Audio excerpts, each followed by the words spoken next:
নমস্কার বন্ধুরা। আচ্ছা, আপনি কি কখনো ভেবেছেন এমন কি ভাবনা বা অভ্যাস আছে যা একজন সাধারণ মানুষকে রিচ অর্থাৎ ধনী বানিয়ে দেয়?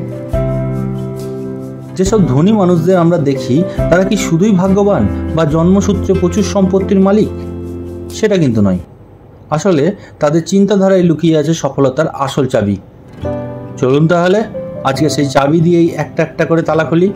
জেনে নিই একজন ধনী ব্যক্তির 7টি গুরুত্বপূর্ণ চিন্তা ভাবনা ও অভ্যাস, আর সেটা যদি আপনি শিখে নিতে পারেন তাহলে আপনার জীবনও পাল্টে যেতে পারে। 1. সমস্যা নয়, সমস্যার আড়ালে লুকিয়ে থাকা সুযোগকে খুঁজে বের করতে হবে। যেখানে একজন সাধারণ মানুষ সমস্যায় পড়লে দেওয়াল দেখে, ধনী মানুষ সেখানে খোঁজে সম্ভাবনার দরজা। তারা নিজের মনেই ভাবে, কেন এই কাজটা হবে না, আমি এটা কিভাবে করতে পারি। তাই যে কোনো কাজে সমস্যাকে খুঁজে না বেরিয়ে সমাধানের রাস্তা বের করাই আপনার লক্ষ্য হওয়া উচিত। 2. ব্যয় নয়, বিনিয়োগ নিয়ে ভাবতে শিখুন। একজন সাধারণ মানুষ ভাবে টাকা কোথায় খরচ করব, আর একজন বিজনেসম্যান ভাবছে টাকা কোথায় বিনিয়োগ করলে ভবিষ্যতে ফল মিলবে।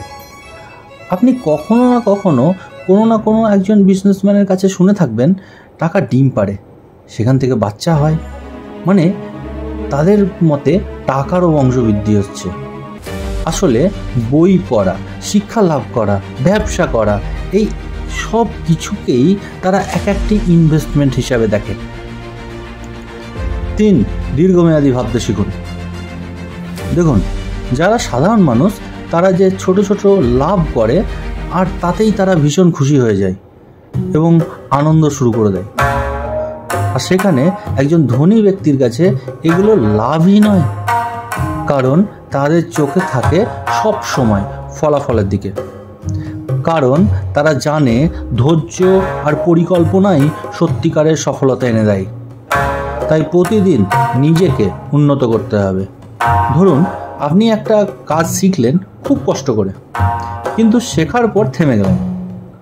আর একজন বিজনেসম্যান প্রতিদিন কিছু না কিছু শিখছে, নিজেকে একটু একটু করে এগিয়ে নিয়ে যাচ্ছে।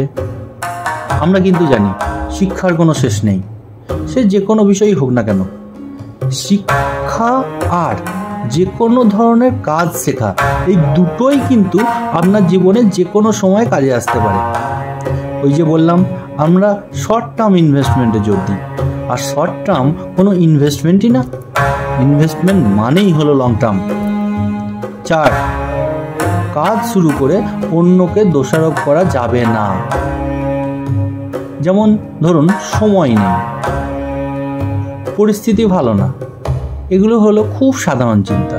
কিন্তু একজন বিজনেসম্যান কখনো সুযোগ খোঁজে না, নিজেরাই সুযোগ তৈরি করে। একজন বিজনেসম্যান কখনো ঝুঁকি আর সিদ্ধান্ত নিতে ভয় পায় না, কারণ তিনি তার কেরিয়ারের শুরুতে সেই ঝুঁকিটা নিয়েছিলেন বলেই কিন্তু সমাজে একটি পরিচিতি লাভ করেছে আজকে।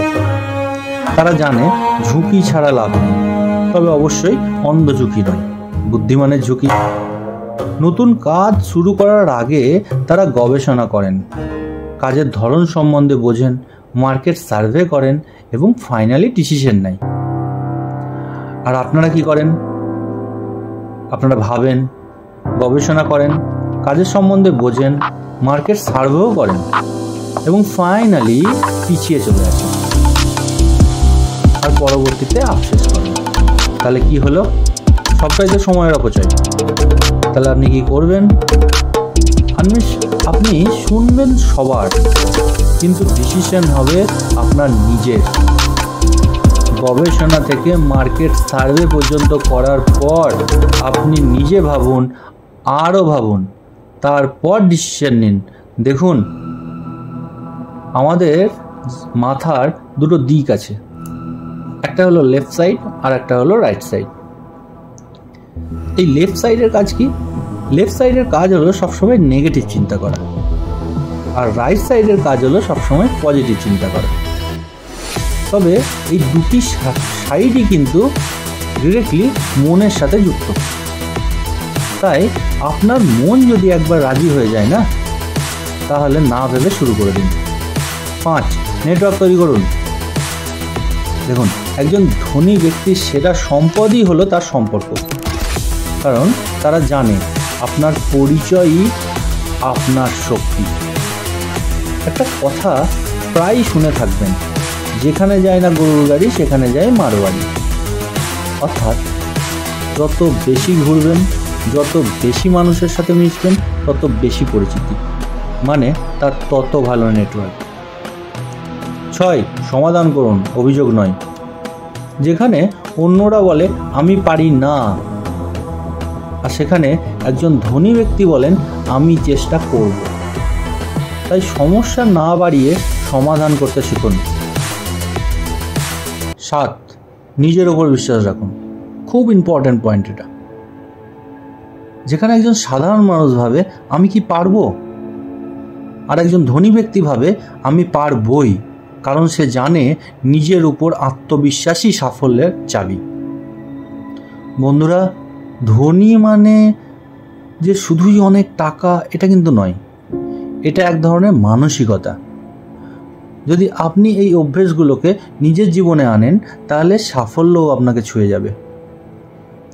কারণ সফলতা বাইরে নয়, ভিতর থেকে শুরু হয়। কমেন্টে লিখে জানান আপনি কোন অভ্যাস আজ থেকেই শুরু করছেন।